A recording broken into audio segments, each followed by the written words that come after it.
जनता का सहारा में डूबे पैसों को वापस दिलाने में केंद्र सरकार झारखंड राज्य को बिल्कुल मदद नहीं कर रही है। सहारा ने न जाने कितने गरीबों को बेसहारा कर दिया है। सहारा में झारखंड के लोगों के लगभग 2500 करोड़ की राशि डूबने की आशंका है। 3 लाख से ज्यादा छोटे बड़े निवेशकों का पैसा फंसे होने का अनुमान है। धनबाद के लगभग 1872 लोगों ने राज्य सरकार से शिकायत की है। राज्य सरकार लगातार केंद्रीय रजिस्ट्रार को पत्र लिखकर पैसे वापस दिलाने की मांग कर रही है, लेकिन माननीय सुप्रीम कोर्ट के निर्देश के बावजूद केंद्र सरकार मौन है। फाइनेंस मिनिस्टर और ऑनरेबल निर्मला सीतारमण जी द्वारा प्रस्तुत केंद्रीय बजट 2025-26 ने व्यापक आलोचना को भी जन्म दिया है। केंद्र सरकार के सबका साथ सबका विकास के दावे के बावजूद बजट भाजपा शासित राज्यों का पक्ष लेता हुआ और झारखंड जैसे विपक्ष शासित राज्यों में राशि और परियोजनाओं के आवंटन में भेदभाव करता हुआ साफ प्रतीत होता है। झारखंड भारत में सबसे समृद्ध संसाधन युक्त राज्यों में से एक है, जो कोयला, आयरन ओर और अन्य खनिजों के विशाल भंडार के माध्यम से राष्ट्रीय अर्थव्यवस्था में महत्वपूर्ण योगदान देता है। इसके बावजूद इस बजट में राज्य की बड़े पैमाने पर अनदेखी की गई है। राज्य सरकार को केंद्र सरकार द्वारा कोयले की रॉयल्टी के जो देने थे 1,36,000 करोड़, हमारे माननीय मुख्यमंत्री हेमंत सोरेन जी के बार बार वहां पर पत्र लिखने के बावजूद अभी तक वो पैसा नहीं दिया गया है और इस बजट में भी उसका कोई ऐसा उल्लेख नहीं किया गया है, जबकि उस पैसे से हमारे राज्य में बहुत काम हो सकता है और माननीय हेमंत सोरेन जी का जो सपना है अपने समृद्ध राज्य को देश का नंबर 1 राज्य बनाने का, वो पूरा हो सकता है। इसलिए मैं रिक्वेस्ट करती हूँ कि जल्द से जल्द उस राशि का भुगतान कर दिया जाए। झारखंड में धनबाद में आप जानते होंगे कि झरिया में कोयले पर आग लगी हुई है जमीन के नीचे सालों से।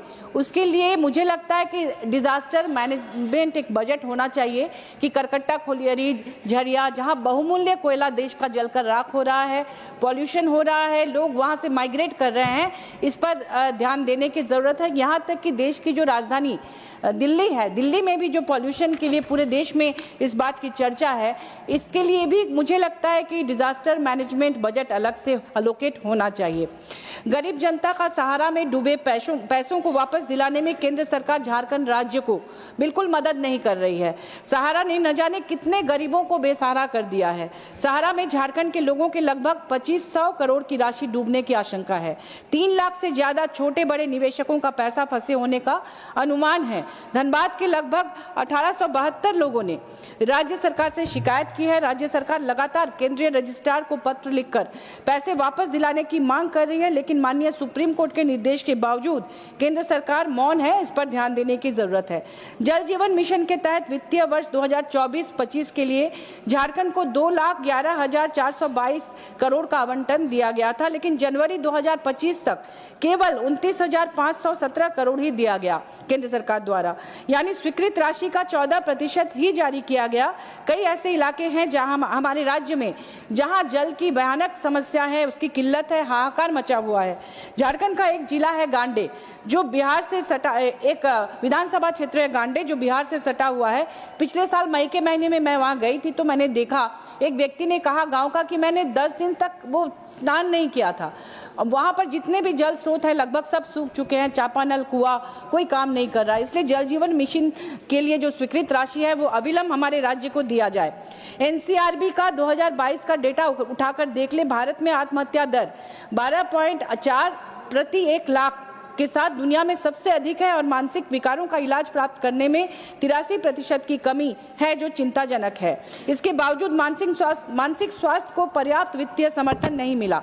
युवाओं और छात्रों में डिप्रेशन और आत्महत्या खत्म करने के लिए व्यापक स्वास्थ्य नीति और बड़े बजट की आवश्यकता है।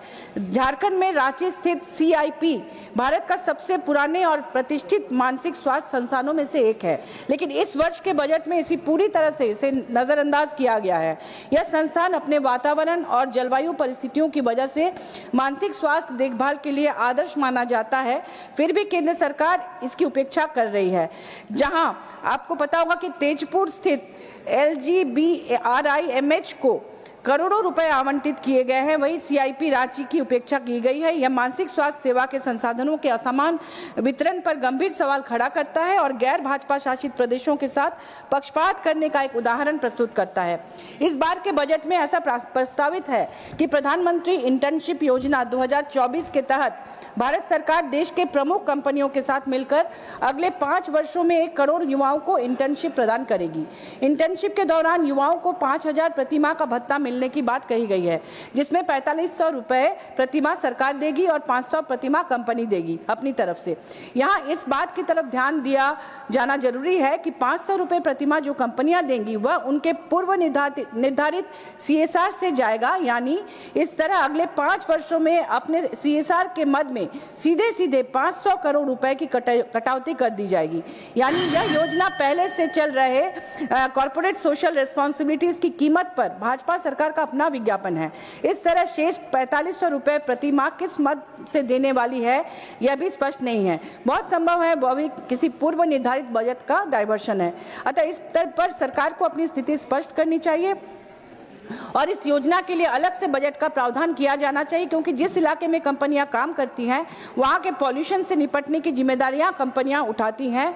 प्रोजेक्ट अफेक्टेड एरिया में CSR फंड का इस्तेमाल art, culture, education, sports, women empowerment, गरीबी उन्मूलन, लोकल इंफ्रास्ट्रक्चर डेवलपमेंट जैसे महत्वपूर्ण कल्याणकारी योजनाओं के लिए किया जाता है, जिन्हें सरकार अपनी तरफ से इंटर्नशिप मद में खर्च करने को बाध्य कर रही है। जबकि सच तो यह है कि इंटर्नशिप के बाद बस 2 मिनट कोई जॉब गारंटी नहीं है, जैसा कि मुझे मेरे सवाल पर माननीय मंत्री जी ने कहा था।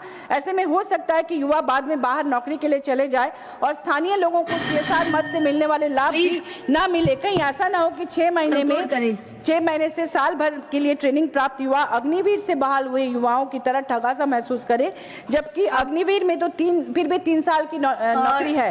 वादों की गठरी, मैं 2 पंक्ति बोलकर खत्म कर रही हूँ कि किसी ने कहा है, ठीक ही कहा है, कि वादों की गठरी उठाए फिरते हैं, हक की बातों को दबाए फिरते हैं, रोजगार के नाम पर मिलती है तालीम और सपनों को बहलाए फिरते हैं। धन्यवाद।